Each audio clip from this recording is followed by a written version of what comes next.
राज्य सरकार ने जोशीमठ में असुरक्षित भवनों को ध्वस्त करने का निर्णय लिया है। जमीन धंसने की समस्या का सामना कर रहे इस शहर को 3 क्षेत्रों में विभाजित किया गया है।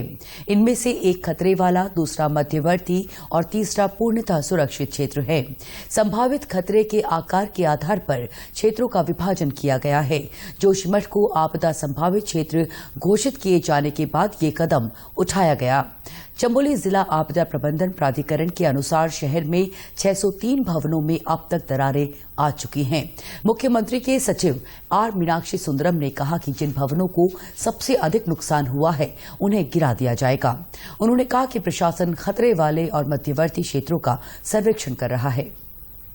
पूरी जोशीमठ में लगभग 20%, 25% हिस्से जो है उसके आपदा के जद में आया है और यहाँ पर जमीन खिसक रहा है और उसके साथ साथ उसके ऊपर जो भवन बने हुए हैं उसमें दरारें पड़ रही हैं और ये कि यहाँ पर देखा था कुछ पानी जो है निकल रहे हैं। तो ये पानी जो निकलने का जो है वो ये कारण हो सकता है जो जमीन खिसकने का। तो इसको तो वैज्ञानिक अध्ययन के बाद ही पता चलेगा। अभी जो सरकार डिसाइड कर रहे हैं, एक तो असुरक्षित वनों को डेमोलिशन करने का। आज जो 2 बड़े होटल्स हैं, वो मैसिव स्ट्रक्चर्स हैं, उसके अपने आप गिरने से आसपास के भवनों को भी नुकसान होगा, तो उसको सेफ डेमोलिशन करवाना शुरू करेंगे। और उसके साथ साथ जिन मकानों को असुरक्षित पाए गए हैं उनकी सूची बन रही है, उन सबको जो है टेम्पररी वेकेशन कराया जाएगा। केंद्रीय रक्षा राज्य मंत्री अजय भट्ट ने जोशीमठ में भू धसाव से सेना के कैंप को हुए नुकसान का जायजा लिया। इस दौरान उन्होंने सैन्य अधिकारियों से राहत कार्यों के संबंध में जानकारी ली। वहीं केंद्रीय रक्षा राज्य मंत्री प्रभावित लोगों से भी मिले और भरोसा दिलाया कि केंद्र और राज्य सरकार इस प्राकृतिक आपदा में लोगों के साथ है। इस समय हमारी पहली प्राथमिकता है जान माल की सुरक्षा करना, एक एक बच्चे को बचाना, हर परिवार को बचाना।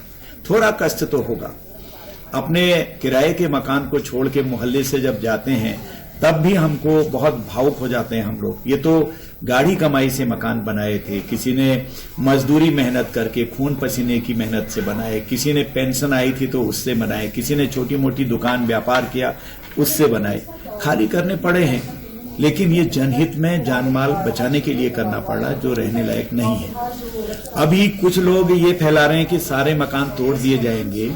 जो तोड़ने लायक होंगे वो भी जो हमारी सीबीआरआई की टीम आई है उसके आधार पर ही, उसके राय के बाद ही उनको हटाया जाएगा, जैसे 2 होटल की बात आई है। वहीं केंद्रीय राज्य मंत्री ने कहा कि सेना के विभिन्न बटालियन भी मुस्तैद है। राहत और बचाव के कार्य के लिए सेना को भी लगाया गया है। हम सब लोग बहुत ही चिंतित हैं। माननीय प्रधानमंत्री जी पल पल की खबर ले रहे हैं। मुख्यमंत्री जी यहां दौरा करके चले गए हैं। चीफ सेक्रेटरी अपने पूरे अधिकारियों के साथ यहां कैंप किए हैं। आर्मी हमारी हर समय चौकन्ना है।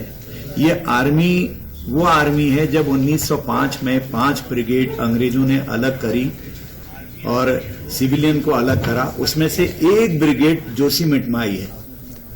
ये अपने आप में बहुत ही सेल्फ सफिशिएंट जिसे कहते हैं, सारी चीजें इसके पास हैं। 10 से 11 तक हमने दस्ते बचाव के लिए बना दिए हैं और हमारी आईटीबीपी की 3 बटालियन यहाँ पर अभी हैं। एक तो यहाँ है, 2 इर्द गिर्द हैं और इसके अगल बगल जहां जहां हमारी आर्मी है वो सब चौकन्नी है।